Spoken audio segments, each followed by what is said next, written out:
Bienvenidos a Rumbo a Jerusalén, un estudio profundo de la lección de escuela sabática con el profesor Luis Enrique López. Lección número 11 para el 13 de junio del 2020. La Biblia y la profecía. Versículo de memoria, Daniel 8:14. Y él dijo: hasta 2300 tardes y mañanas, luego el santuario será purificado. Una profecía. Dice aquí parte de la introducción. La profecía bíblica es fundamental para nuestra identidad y misión. La profecía provee un mecanismo interno y externo para confirmar la exactitud de la palabra de Dios. Jesús dijo en Juan 14:29: y ahora os lo he dicho antes, para que cuando suceda, creáis. Una forma se te advierte, y para que veas que no es mentira, cuando esté ocurriendo, te das cuenta que fue profetizado, te das cuenta que fue dicho antes. Entonces la profecía confirma, le da veracidad a la autoridad y a la palabra de nuestro Dios, en su conocimiento de los hechos futuros, de los hechos que vienen. Sigue diciendo, verá Juan 13:19. La pregunta esencial es: ¿cómo interpretar la profecía correctamente para saber cuándo se ha cumplido? Durante la Reforma, los reformadores siguieron el método historicista, que es el que vamos a estudiar en esta semana. Este método es el mismo que usaron Daniel y Juan como la clave para su interpretación. El método historicista considera que la profecía tiene un cumplimiento progresivo. ¿Qué consiste el método historicista en forma breve? Considera que la profecía tiene un cumplimiento progresivo, poco a poco, por partes, por etapas, y continuo en la historia. Considera que la profecía tiene un cumplimiento progresivo, poco a poco, pero continuo. ¿Dónde? En la historia. La profecía te abarca pasado, presente y futuro, el recorrido en la historia, así como la genealogía, desde Adán hasta Cristo. Hay toda una línea donde no caben otras familias sino las que están allí directamente, y cómo se demuestra de que hay una conexión entre Adán, entre Abraham, entre Jacob, entre Isaac, hasta terminar con Jesús. Bueno, la profecía, como dice aquí directamente, tiene un cumplimiento progresivo y continuo en la historia, que comienza en el pasado y termina con el reino eterno de Dios. Entonces, en eso consiste. El método historicista considera que la profecía tiene un cumplimiento progresivo, continuo en la historia, que comienza en el pasado y termina con el reino eterno de nuestro Dios. Es el método historicista. Esta semana estudiaremos los pilares de la interpretación profética historicista. Hemos de ver en la historia el cumplimiento de la profecía, estudiar la intervención de la providencia en los grandes movimientos. Interesante esto: estudiar la intervención de la providencia de Dios interviniendo en los grandes movimientos de la Reforma, y entender la progresión de los eventos que culminan en la reunión de las naciones para la última batalla del gran conflicto. Testimonio para la Iglesia, 8, página 321. Mire cómo dice Elena White: hemos de ver en la historia el cumplimiento de la profecía. Por eso el método nuestro es el método historicista. Estudiar las intervenciones, cómo Dios interviene en los grandes movimientos de reforma, y entender la progresión de los eventos que culminan en la reunión de las naciones para la última batalla del gran conflicto, el Armagedón. Ese es el fundamento de nosotros como historicistas, que creemos el método historicista, porque hay el método preterista, hay el método futurista, hay hasta el método idealista. Pues más adelante vamos a hablar de eso. Bueno, comencemos, hermano. El historicismo y la profecía, día domingo 7 de junio. Es como decir, las profecías siguen un flujo lineal, ininterrumpido de la historia. El método básico de los adventistas, el séptimo día, que aplican para estudiar las profecías, se llama historicismo. Se llama historicismo, ya dimos una definición, ¿verdad?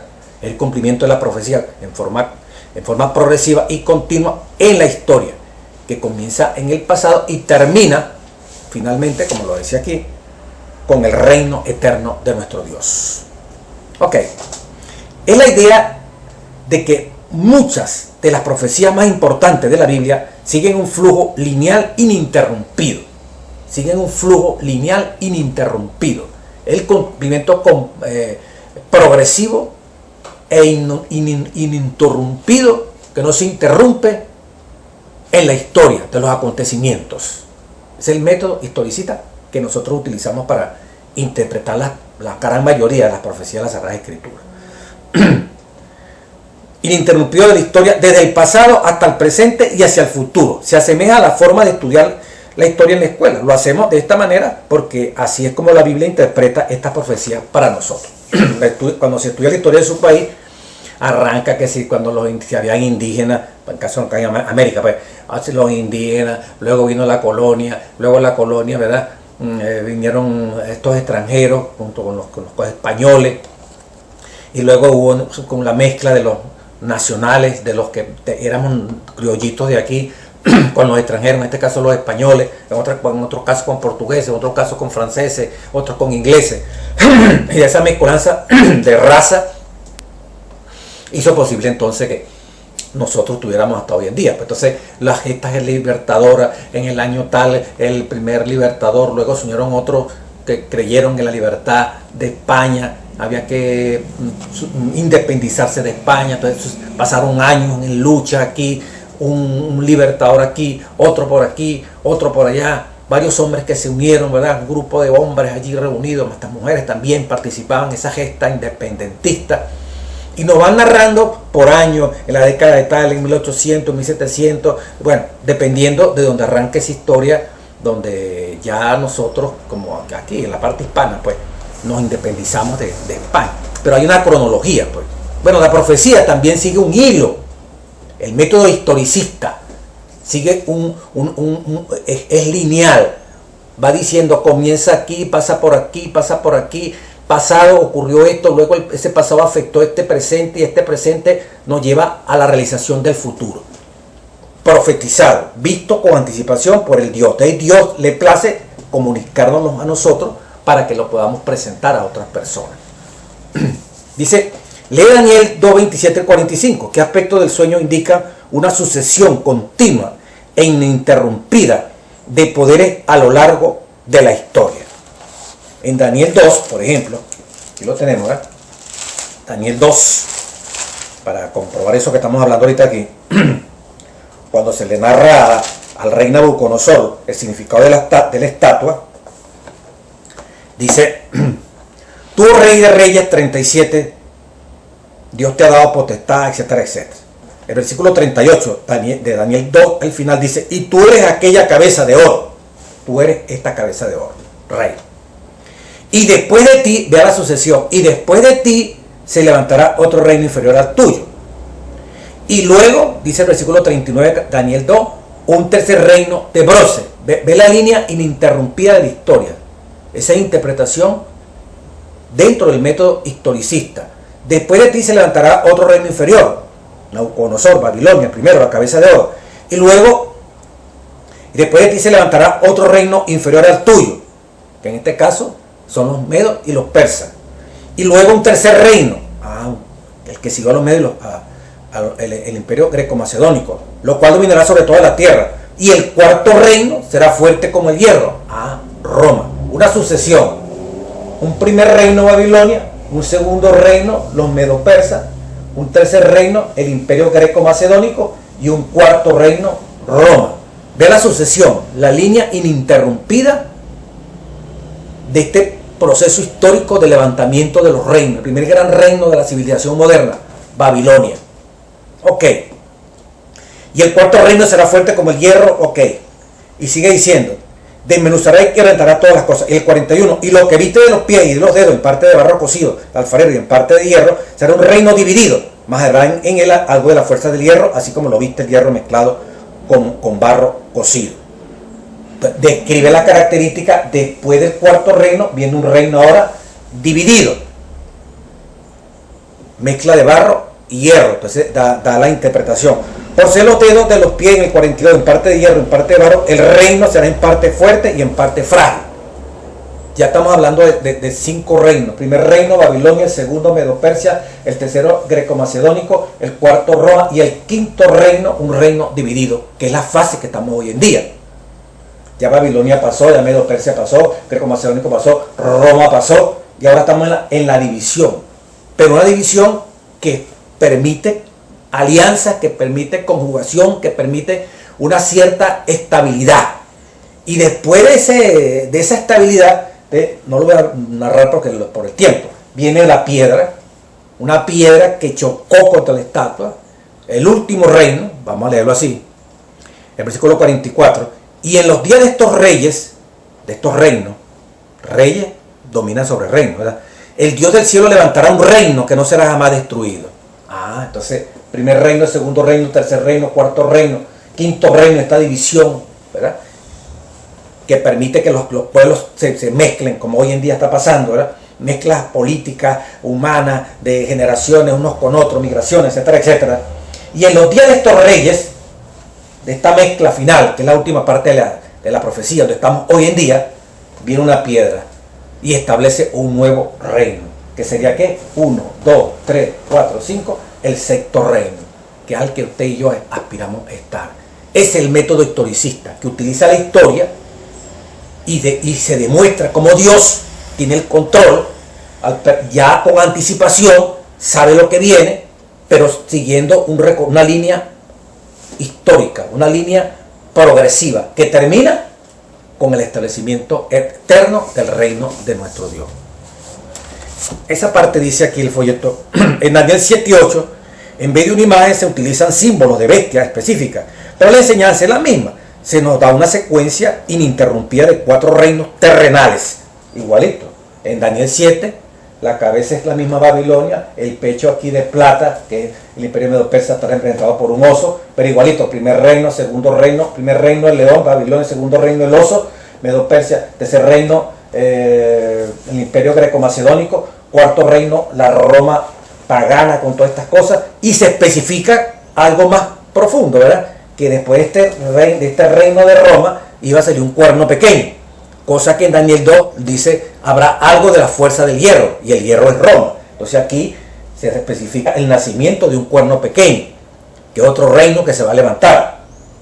Y finalmente el establecimiento del reino de Dios, con hechos muy concretos que en esa línea ininterrumpida de la historia, el método historicista que se utiliza la Iglesia Adventista y que utilizó Juan, los profetas, es un método para explicar la continuidad de la intervención de Dios en la historia, que es excelente. Si me da tiempo, les voy a explicar algo de eso, cómo los judíos cambiaron el concepto de la historia, cómo los judíos pasaron de un método cíclico. Dios les mostró que la historia es lineal. En Oriente, antes de que los judíos, ese pueblo judío, interpretara la historia como la intervención de Dios en los acontecimientos, el meterse Dios con el hombre en los acontecimientos y profetizándole, tiene que pasar esto, para luego esto, una progresión de eventos que van a terminar con un evento grandioso que es el establecimiento del reino de Dios. Esa concepción lineal y no cíclica fue única hasta hoy en día, única como interpretación de la historia frente a todos los pueblos alrededor. Y mucha gente hoy en día, cuando yo estoy hablando aquí, creen lo mismo de los pueblos de civilizaciones antiguas. ¿Cómo? Bueno, cuando la persona dice siempre es lo mismo, igual como le decían a Pedro, que el mundo se va a acabar, no, todo siempre igual, siempre ahí están los mismos montes, todo sigue igual.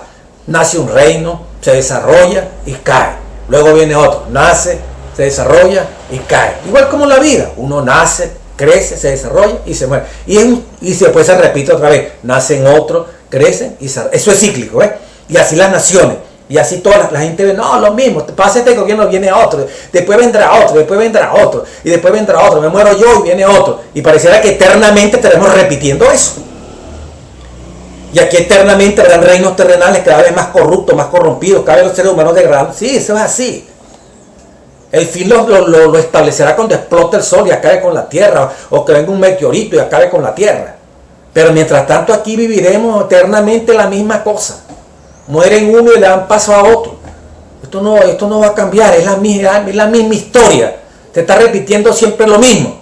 Esta es la misma creencia, con la diferencia que los de antiguo, los arcaicos, los primitivos, creían que esas cosas que ocurrían aquí en la tierra ya habían ocurrido anticipadamente allá en el cielo, en su concepción antigua. Y el hombre lo que hacía era repetir los hechos que ya anteriormente habían ocurrido en el cielo. La primera danza, la primera hazaña de un pescador, el primer matrimonio, ¿verdad? La primera construcción de una casa, la primera construcción de un templo. Todos esos hechos del día a día primero ocurrieron en el cielo y ellos los repetían aquí en la tierra. Y de allí viene una concepción histórica de la interpretación del sufrimiento, etcétera, etcétera, que no da tiempo de explicarlo aquí. Pero apartándose de eso, había una idea común: el ciclo. Se crea algo y tiene que destruirse, termina en un caos. Para cada año, como en el caso de los babilónicos, la fiesta de Akitu, que era la renovación, era la aniquilación de la historia al final del año, y comenzaba un nuevo año. Se asemejaba a la serpiente que bota el cuero, una cáscara allí, toda una cosa así como transparente que le sale de todo el cuerpo, se la desecha, o sea, desechó el pasado y comienza un nuevo tejido, un nuevo tejido en la culebra. Así también se desecha todo el pasado de ese año horrible y comienza un nuevo año. Todos los años la misma historia se repite. Los judíos dirían, a veces, por ejemplo, los hindúes son cada 10.000 años, cada 5.000 años, o sea, los aztecas también cada 6.000 años, 7.000 años, o sea, ponen intervalos donde se aniquila la historia y vuelve otra vez a repetirse a cada hace 5.000 o 5 millones, lo que sea que esta gente inventa, estas religiones. Pero los judíos, Dios permitió, el Dios verdadero, el Dios que tú adores, yo adoro, no, esto no es así.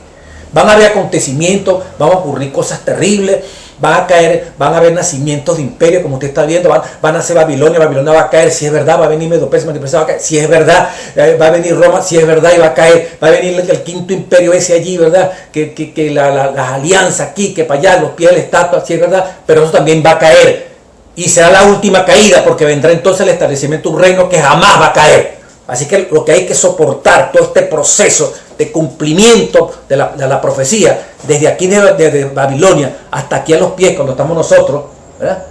Ya, muy pronto, se acabará todo eso, se aniquila la historia y se establece un reino que nunca jamás se corromperá, tal como lo dice la palabra. Esa concepción historicista de ver la historia de forma lineal y que termina con el reino eterno de Dios, eso se lo regaló Dios a su pueblo. Ningún otro pueblo, cuando estaba en esa religión y cuando Dios tomó de la simiente de Adán para formar Israel con Jacob, todas estas cosas, hasta hoy en día, es único de nosotros. Los demás creían en eso que acabo de explicar de lo cíclico.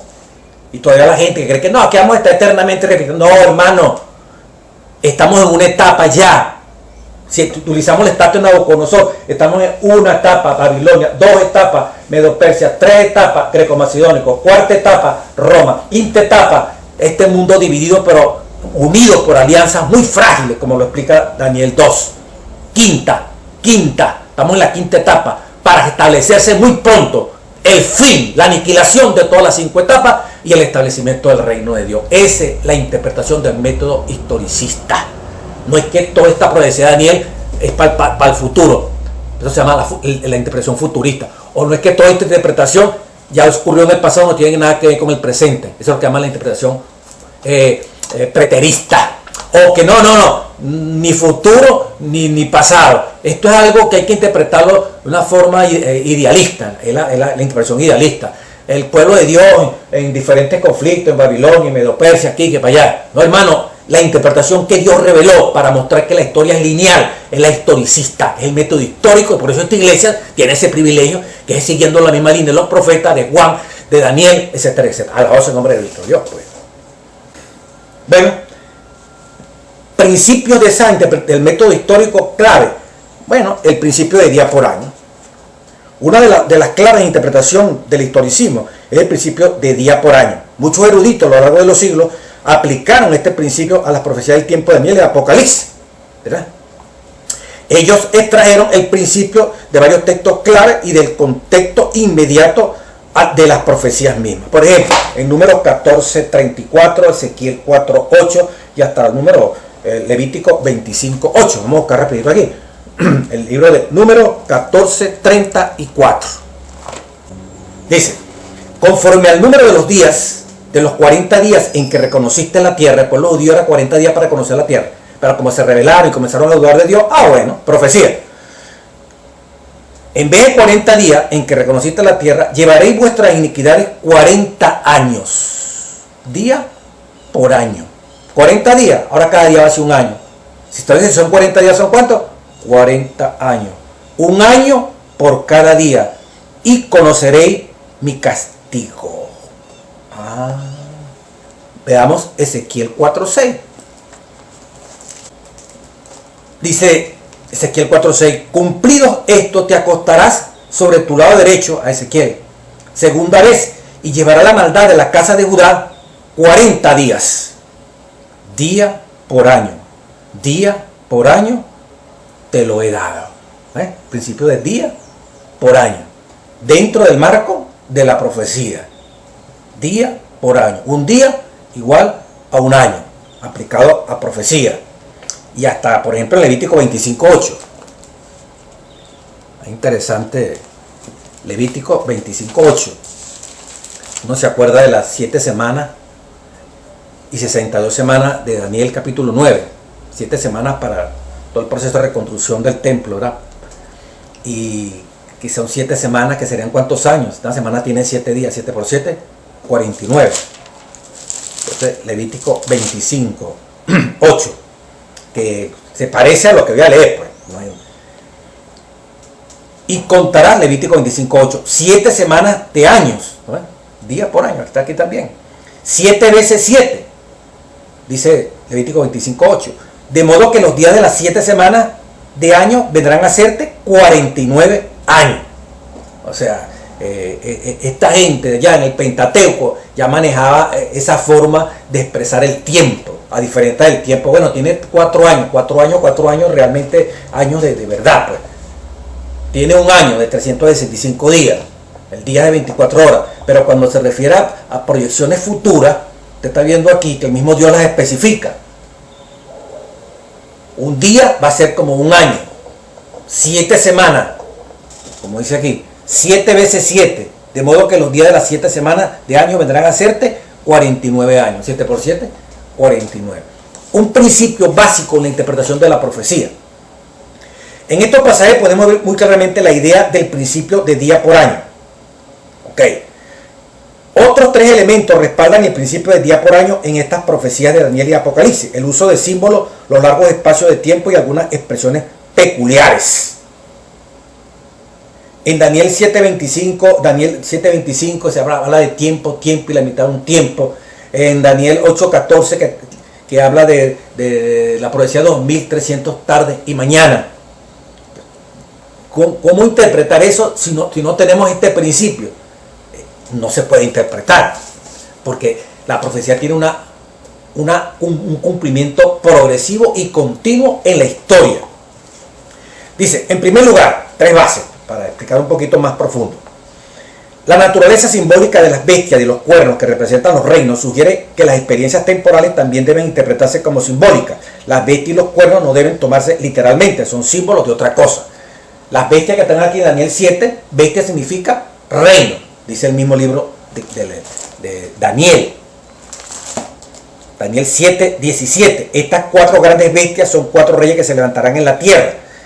Bueno, pero ahí dice reino. Entonces el Daniel 7:23. Digo así, la 4ª bestia será un 4º reino. O sea, bestia es símbolo de reino. Los cuernos son símbolos también de reino. Por lo tanto, cuando se habla, por ejemplo, en la profecía aquí, Daniel 7:25, y hablará palabras contra el Altísimo y a los santos del Altísimo quebrantará y pensará en cambiar los tiempos y la ley. Y serán entregados en su mano hasta tiempo y medio tiempo.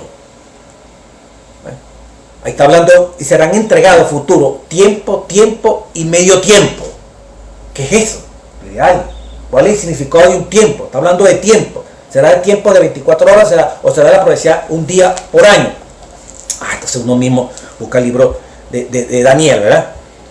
Y por ejemplo en el 7:21, que nos está hablando del cuerno pequeño que surge allí, ¿verdad? Lo vamos a ver un ratico, de los 10 cuernos que tiene la bestia horrible de la cuarta bestia.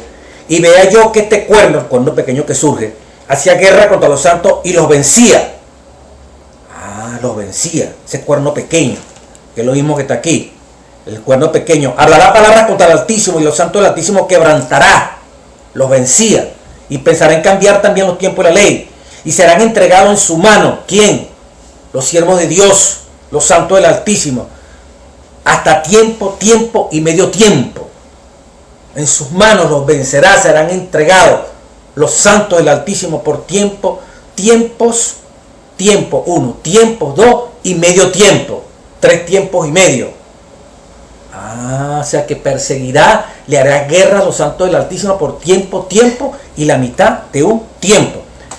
Más explicación. Entonces uno llama Apocalipsis 13, versículo 5 dice, y también se le dio boca que hablaba grandes cosas y blasfemia, y se le dio autoridad para actuar 42 meses. Hablando de una bestia que aparece allí en Apocalipsis 13, que no es más que el cuerno pequeño de Daniel capítulo 7, la Roma pontificial. Y abrió su boca para blasfemias contra Dios, para blasfemar de su nombre, de su tabernáculo, igual como lo hizo el cuerno pequeño, y de los que moran, en Daniel 7:8, de los que moran en el cielo. Y se le permitió hacer guerra contra los santos y vencerlo. La misma expresión de Daniel 7. ¿Daniel 7 qué? Daniel 7, versículo 21. Y se le permitió hacer guerra contra los santos y vencerlo. También se le dio la autoridad sobre la tribu, pueblo, lengua y nación. Y aquí decía, ¿y por cuánto tiempo fue esa guerra? Y también se le dio boca que hablaba grandes cosas y blasfemia, Apocalipsis 13:5, y se le dio autoridad para actuar 42 meses. 42 meses igual a tiempo, tiempo y medio tiempo. Fíjense la relación que hay. Luego, en el mismo Apocalipsis 12, es como para que usted vea unas relaciones que uno establece muy buenas aquí. La persecución que va a ejercer la Roma esta pagana contra la iglesia para destruirla, dice versículo 14. Y luego el versículo 13, Apocalipsis 12:13. Y cuando vio el dragón que había sido arrojado a la tierra, persiguió a la mujer que había dado luz, hijo, al varón. Pero el dragón utilizó un medio para perseguir a esa iglesia, que no pudo destruir el imperio romano pagano. La simiente de esa iglesia nuevamente es perseguida. Y se le dieron a la mujer las 2 alas de la gran águila. No puede ser la Virgen María, la mujer que está embarazada, ¿verdad? Que le van a salir águilas, sino un símbolo de la iglesia. Y se le dieron a la mujer las gran alas de águila para volar, pues, para moverse rápido, para que volase delante de la serpiente al desierto, a su lugar donde es sustentada por tiempo, tiempo y la mitad de un tiempo. Lo mismo que está en Daniel 7, ¿verdad? Lo mismo que está en Apocalipsis 13, en Daniel 7:25, tiempo, tiempo y la mitad de un tiempo. Los santos del Altísimo los quebranta, los persigue, les hace guerra. Pero aquí los santos del Altísimo se representan como la mujer que vuela al desierto y los persigue donde Dios la sustenta por tiempo, tiempo y la mitad de un tiempo. Y cuando la mujer huye al desierto, y se le dieron alas a la mujer, 2 alas de gran águila, para que volase de delante de la serpiente al desierto, donde es sustentada por cuánto tiempo, tiempo y la mitad de un tiempo. Es lo mismo que 42 meses también, donde la serpiente, dice en Apocalipsis 13, ese reino, el papado persigue a la iglesia por 42 meses. Y aquí dice que la serpiente huye de la serpiente, donde es sustentada por tiempo, tiempo y la mitad de un tiempo. Pero al huir de la serpiente, en ese momento la serpiente está siendo representada, utiliza un instrumento así como fue la Roma pagana, ahora al papado, por 42 meses, como dice Apocalipsis 12, Apocalipsis 13. Y aquí en Apocalipsis 12 dice que huye al desierto, ¿verdad?, para que volase de delante de la serpiente al desierto, donde es sustentada por tiempo, tiempo, porque le están haciendo una guerra. Pero en el mismo capítulo 12, versículo 6, dice, y la mujer huyó al desierto, donde tiene lugar preparado por Dios para que allí sea sustentada. ¿Por cuánto? Por 1260 días. Ah, ¿cómo te parece? 1260 días es igual a tiempos y la mitad de un tiempo, 3 tiempos y medio, Daniel 7:25. Y 1260 días es igual a 42 meses, exactamente. 42 meses. 1260 días es lo mismo que 42 meses. Es lo mismo que tiempo y la mitad de un tiempo. Ah, un año para el pueblo judío, 360 días. 3 años y medio son 1260 días. 42 meses, de 42 por 30 le dan 1260 días. Ah, entonces ese días, aplicándole el principio de día por año, usted encuentra perfectamente que la iglesia fue perseguida una vez que Roma agarró el poder en el Imperio Romano, el papado en el 538. Del 538 usted le suma 1260 días, pero día por año, que es lo que estamos explicando, llega a 1798. ¿Qué ocurrió en 1798? Napoleón Bonaparte, a través de uno de sus generales, hizo preso al coronel Berthier y al año murió el Papa. O sea, el coronel Berthier hizo preso al Papa, mejor dicho, tomó preso al Papa y al año el Papa murió. El final de los 1260 días, que estaba predicho, tiempo, la mitad de un tiempo, 42 meses, que estaba predicho que iba a ser perseguida la iglesia. 7 veces se repite esa expresión que tiene que ver con tiempo, y la mitad de un tiempo, 1260 días. Entonces, allí, un día es un año, 1260 días es lo mismo 1260 años, y exactamente coincide con el nacimiento del poder ya como religión oficial en el Imperio Romano en 538 después de Cristo, y ya en el inicio de la Edad Media fuertemente, que culmina entonces en 1798 esta profecía, con el golpe que a través de Napoleón Bonaparte recibe el Papa en ese momento, llevado preso y al año muere. Entonces, para que eso tuviera un cumplimiento exacto, el patrón día por año se cumplió sin duda alguno. Ahí vemos en el cumplimiento progresivo de la historia como un hilo único. Qué maravilloso, ¿verdad? Y así también la profecía, por ejemplo, de Daniel 8:14. De Daniel 8:14, lo mismo, dice hasta 2300 tardes y mañanas. Allí nuestro hermano evangélico les cuesta entender esa profecía. En Daniel capítulo 9, el capítulo 8, la única parte del capítulo 8 que no se le explicó a Daniel fue la parte de los 2300 tardes y mañanas. Pero serán 10 a 24 horas. No, es profecía. Tiene que ver en una línea cronológica que aparece también aquí en Daniel capítulo 7. Y quiero mostrarle, ¿ves? El santuario será purificado. Santuario, purificación. Servicios que ocurrían en el santuario, el centro religioso para el pueblo de Israel. Entonces, vea la conexión maravillosa, el hilo histórico en la interpretación histórica. En Daniel capítulo 7, después que narra las bestias y termina con la cuarta bestia, lo que Daniel está mirando, versículo 8, Daniel 7:8. Mientras yo contemplaba los cuernos, he aquí que otro cuerno pequeño salía entre ellos, y delante de él fueron arrancados 3 cuernos. Ya pasó la bestia del león, ya pasó la bestia del oso, ya pasó la bestia del leopardo con las 4 alas, y ya pasó la cuarta bestia horrible y espantosa. Y de la cuarta bestia tenían 10 cuernos, y de esos 10 cuernos salió uno que tumbó 3, que ahorita aprovecho también de explicarlo.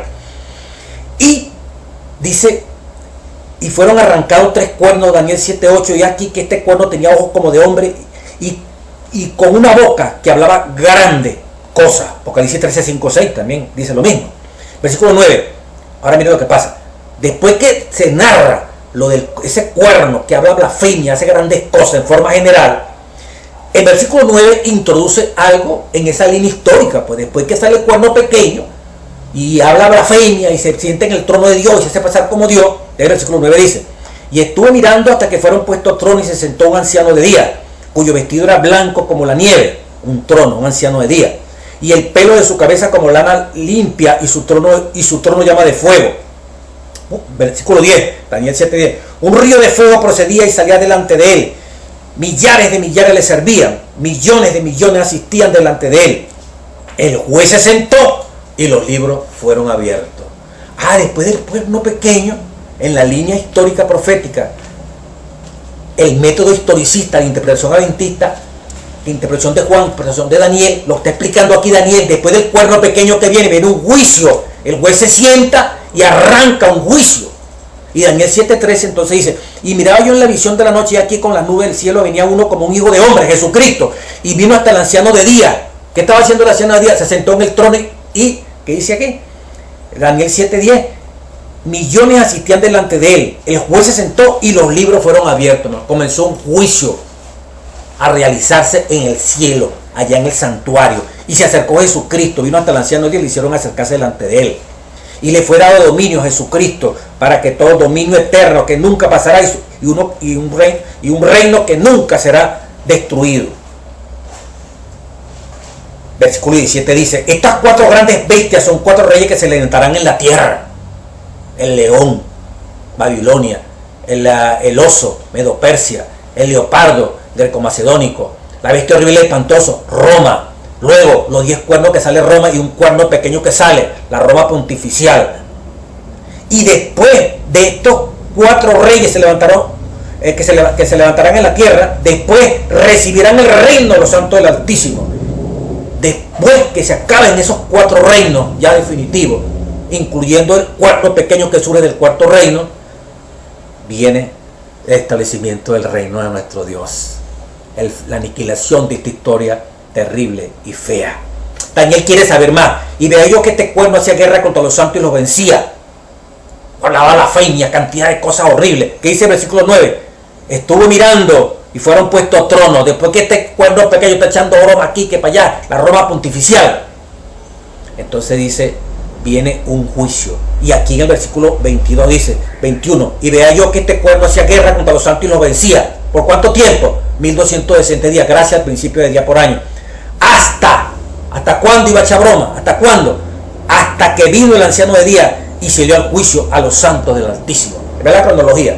Después que el cuerno pequeño emerge, ataca a los santos, deberíamos ver en el futuro el establecimiento de un juicio. Y ese juicio precisamente vino después que el cuerno pequeño surge. Después que el cuerno pequeño sufre una herida de muerte, pero que es sanada, como dice Apocalipsis 13:5. Ese cuerno, después que recibe esa herida, 1798, de allí deberíamos buscar en esta línea cronológica que entonces vino el juez y se sentó. ¿En qué momento se sentó? Al final de los 2300 días, tarde y mañana, cuando el santuario iba a ser purificado. Y el principio de día por año, ¿de cuándo arrancó? 2300 tarde y mañana. Bueno, usted lee la profecía de Daniel 9:25. ¿Qué dice la profecía de Daniel 9? Daniel de los 8:14, que habla de 2300 días. Y luego en Daniel 9, que se explica la profecía. Sepa pues, entienda que la salida de la palabra para restaurar y edificar Jerusalén, ¿habrá qué? 7 semanas más 62 semanas. Pero sepa, Dios dice, determinó 70 semanas para el pueblo de Dios. 70 semanas del día por año. ¿Que sería cuánto? 7 por 0, 0, 7 por 7, 49. 490 años para el pueblo de Daniel. ¿Cuándo iba a comenzar a contarse eso? Daniel 9. Desde la salida de la palabra para edificar a Jerusalén. Allá, el reinado de Artajerjes, libro de Esdras. Otoño 457. Usted le suma 2300 años antes de Cristo. 457 antes de Cristo. Usted le suma 2300 años, no días, porque es día por año al principio, y llega a 1844. ¿Qué ocurrió al final? Al final de los 1300 días, ¿hasta cuándo? Daniel 8 dice: el cuerno pequeño echa por tierra el santuario, él pisotea la verdad, echa por tierra la religión. ¿Hasta cuándo va a ser eso? Hasta 2300 tardes y mañana. ¿Y cuándo culminó esa profecía? En 1844. ¿Y qué pasó en 1844? La purificación del santuario. ¿Qué pasó en 1844? Según Daniel 8:14, purificación del santuario. Y según Daniel 7, el juez se sentó y comenzó el juicio investigador para investigar la vida de todos los que han profesado ser amantes del Dios verdadero, que están muertos, y determinar, ¿verdad?, revisar sus vidas, si realmente pueden o no pueden estar en el reino de los cielos. Dios emitiendo ya una sentencia. ¿Cuándo arrancó ese juicio?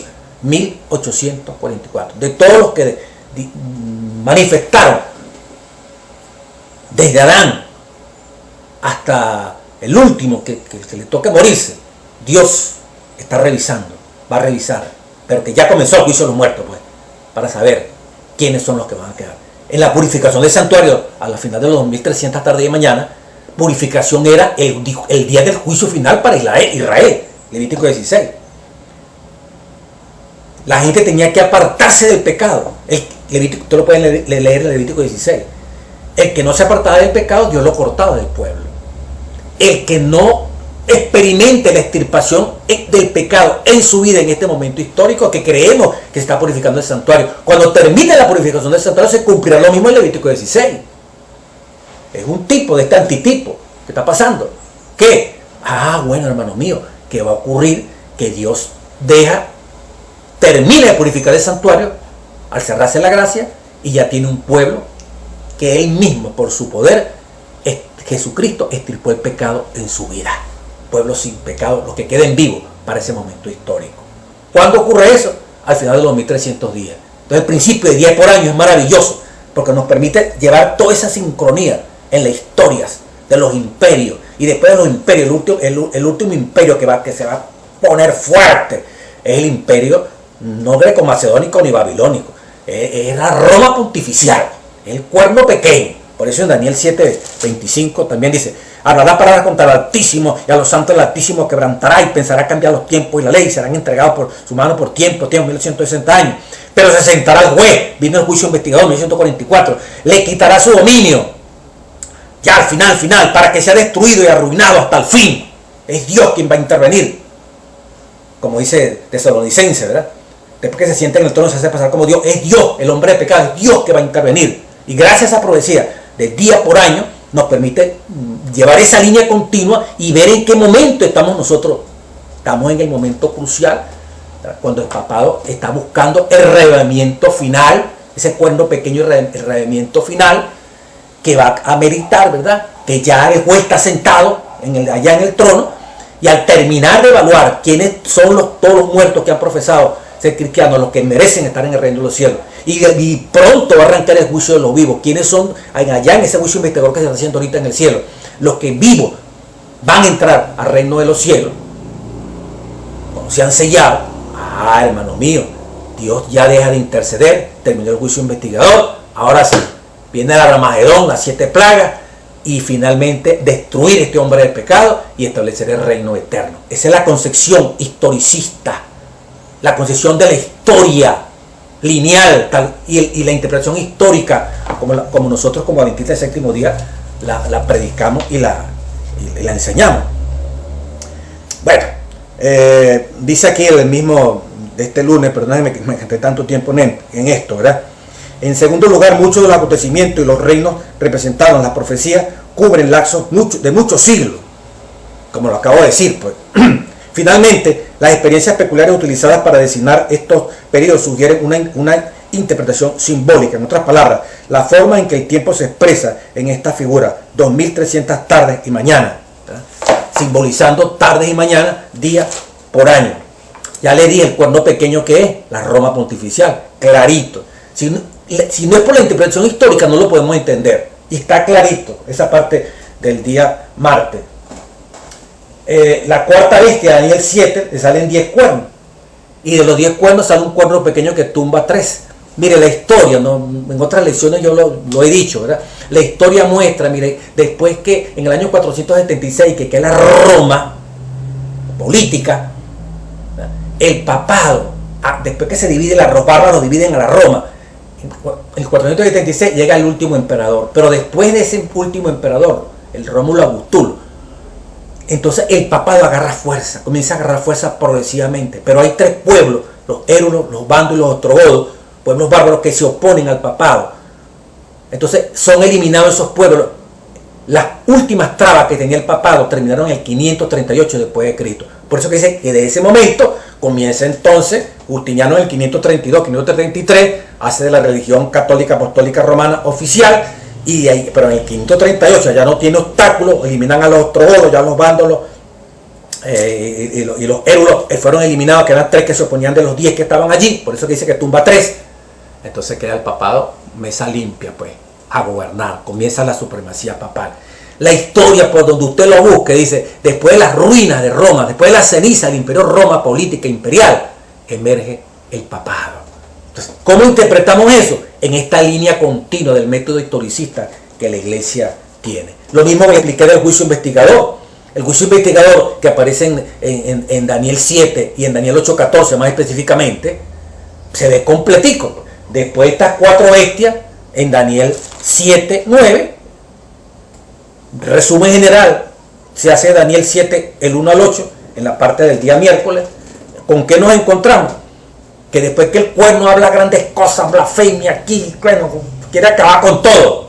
Estuve mirando Daniel 7:9, fueron puestos tronos y se sentó el anciano de 10. Y usted sigue leyendo el 10 y dice, se sentó el juez y se abrieron los libros. O sea que después que te está hablando blasfemias aquí, que para allá, en ese periodo de 1260 días, en la primera parte, Dios profetiza que se va a meter con el pueblo de Dios durante 42 meses, 1260 días. Gracias, el principio de día por año se refiere a años, 1260 años, 42 meses, tiempo, y le meterá un tiempo, lo vimos en la comprobación que hicimos hace ratico, pero iba a tener un parado al final de los 1260. ¿Cuándo terminó esa profecía? 1798. ¿Por qué? Porque comenzó en el 538. ¿Por qué en ese año? Porque fue cuando comenzó la supremacía del Papa.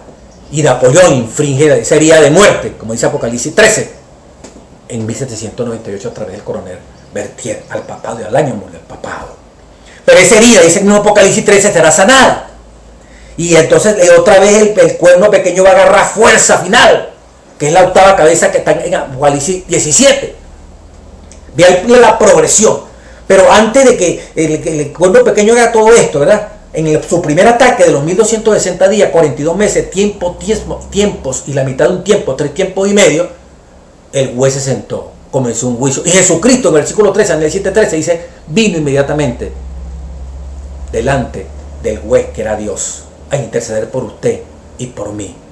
Lo resume, el 7 y 17, Daniel 7, estas 4 grandes bestias, viéndolas completas, con los 10 cuernos y todas las anteriores bestias, en el caso de Roma, estas 4 grandes bestias son 4 reyes que se levantarán en la tierra, y después que estos 4 bestias ya terminen, especialmente la 4ª bestia con el cuerno pequeño, ya Dios hizo justicia. Después, dice el versículo 18, recibirán el reino los santos del Altísimo.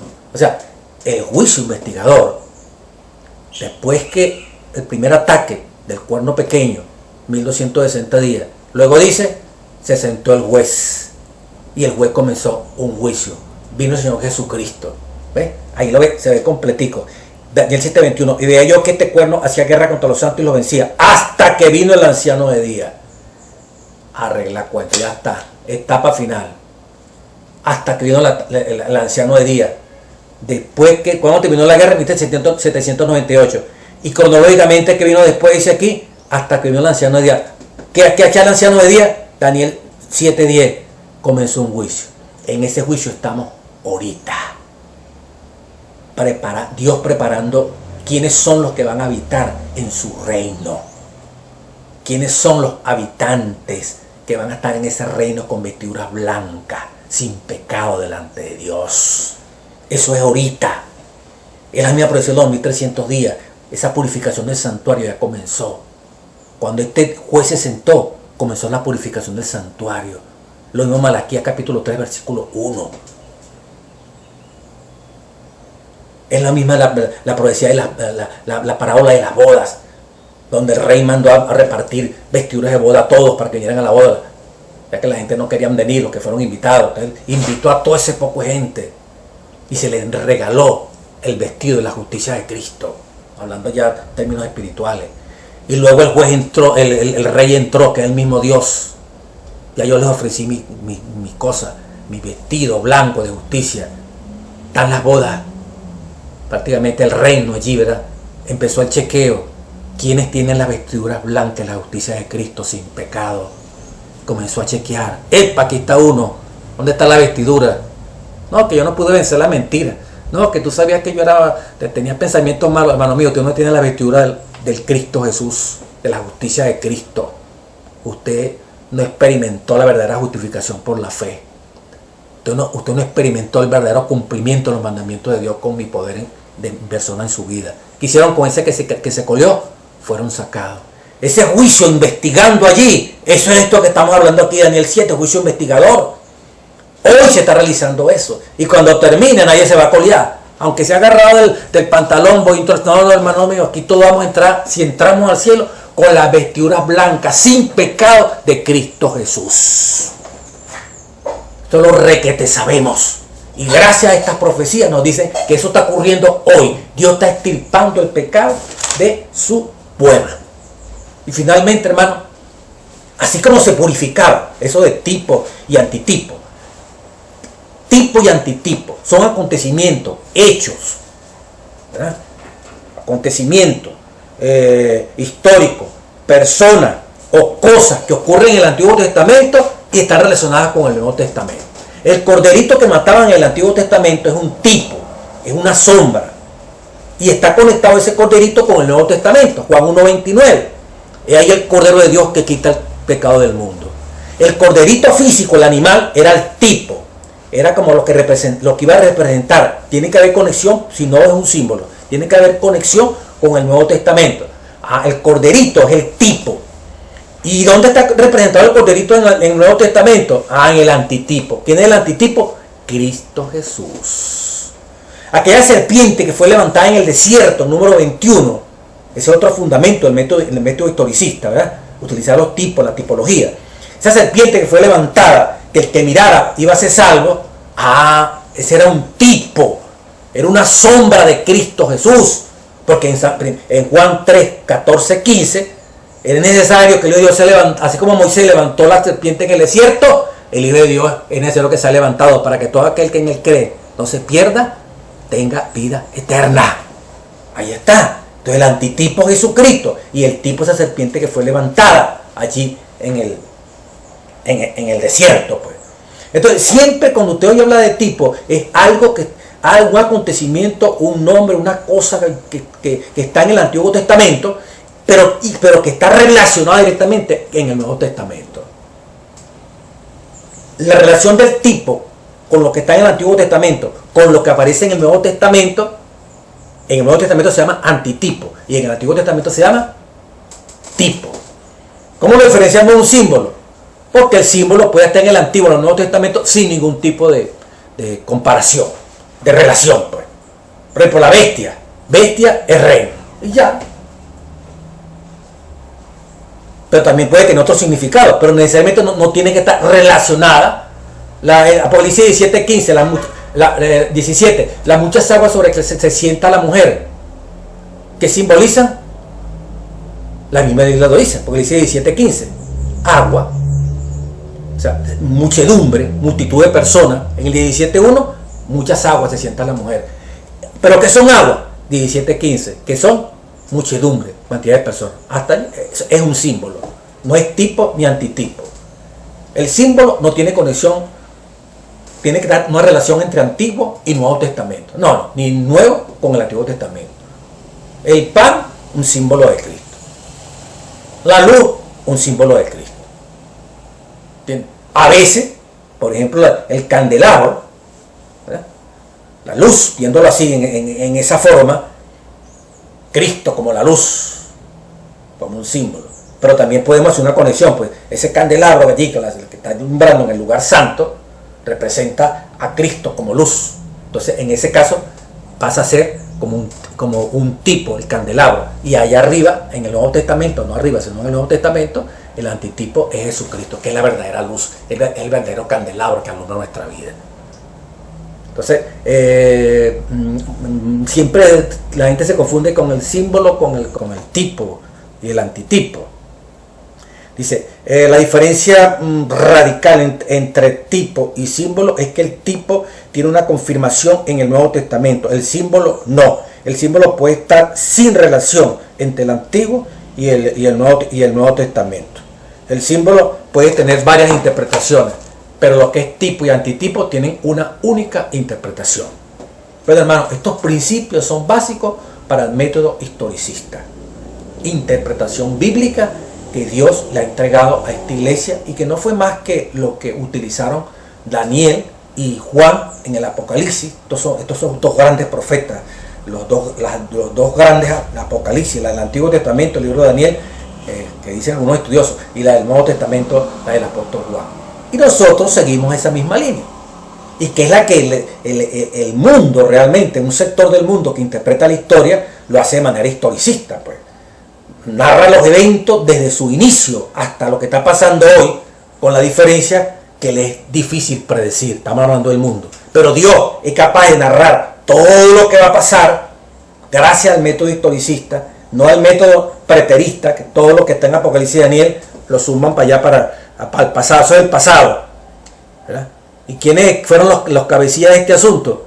Teólogos en el siglo XVI que la Iglesia Católica tuvo que colocar allí para inventar el preterismo y para inventar el futurismo, para que el Papa no lo involucrara en ninguna de las situaciones complejas que se presentaron en ese momento, que te decían que Lutero y todos esos reformadores, mire, el cuerno pequeño es el papado, entonces no es problemático. Entonces, por ejemplo, el jesuita español Luis de Alcázar, 1554-1613, formuló el preterismo, que interpretaba las profecías bíblicas simplemente como acontecimientos, como comunicación de acontecimientos que sucedieron en el pasado. ¿Y quién era este señor español Luis de Alcázar? Un jesuita como el Papa Francisco.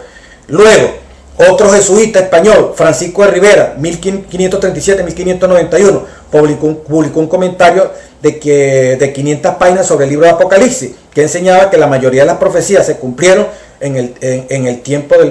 se cumplirán en el tiempo del fin, en un breve periodo de 3 años y medio, como todavía creen muchos evangélicos.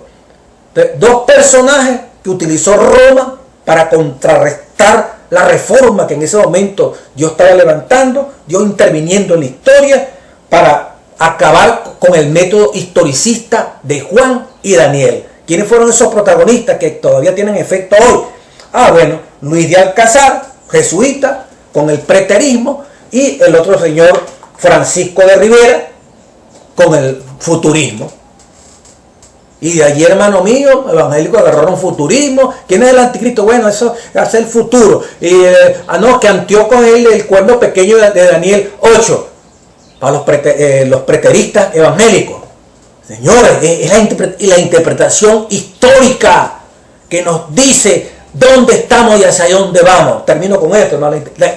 El método historicista que nos enseña Babilonia, Medo-Persia, Greco-Macedónico, Roma. Esta es la línea profética. Hoy en día, un imperio, quinto imperio dividido, alianzas políticas, humanas, sociales, comerciales, frágiles. Una alianza allí, no se mezcla el hierro con el barro, quiere decir que hay incomodidad. Pero los intereses económicos, no el amor, no la parte afectiva, no es los intereses lo que hace que las naciones tengan que unirse, igual como pasa en la sociedad entre los seres humanos. Y finalmente, dice la línea histórica, el método historicista, todos estos reinos no es que van a seguir eternamente, no, aquí tiene un fin la historia, se aniquila la historia con la piedra que hace impacto sobre los pies, la segunda venida del Señor Jesucristo.